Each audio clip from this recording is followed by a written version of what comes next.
But first here tonight, could so-called stink trains return to Alabama? Next week, the Alabama Department of Environmental Management will hold a public meeting to discuss proposed changes to the state's biosolid waste program.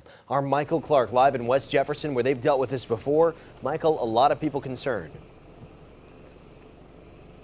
Yeah, you remember it was here in West Jefferson where neighbors dealt with that stench and the flies from the waste that the trains were hauling in from other states. And now some neighbors fear that ADEM regulations could allow that to happen again.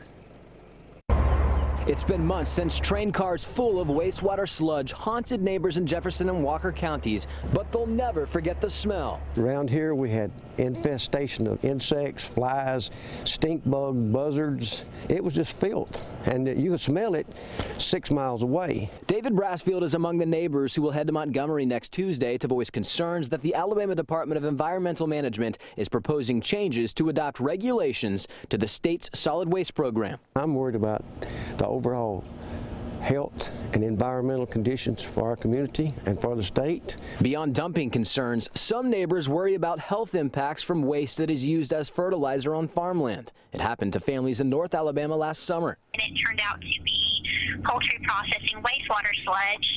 Looking at the company's website, they also handle Class B biosolids. Julie Lay was at ADEM's previous meeting about solid waste. She shared emails from ADEM that show some waste companies are hopeful the state will regulate the industry rather than allowing cities or counties to implement rules. You may remember Jefferson County changed zoning laws that kept the trains from coming back to the county or town of West Jefferson, where Charles Nix is mayor. The only people that would ever consider bringing this embarrassment back to the state would be those that profit from it. Nix, too, will head to Montgomery for Tuesday's meeting to learn more. In additional emails to ADEM, one company references the poop train as a possible reason for the proposed changes and goes on to write, "We are at a point in time where the land application of municipal wastewater byproducts, biosolids, is being viewed as a negative and a problem. The truth is that when it is done right, it is a beneficial product that is environmentally friendly and the truest form of green industry."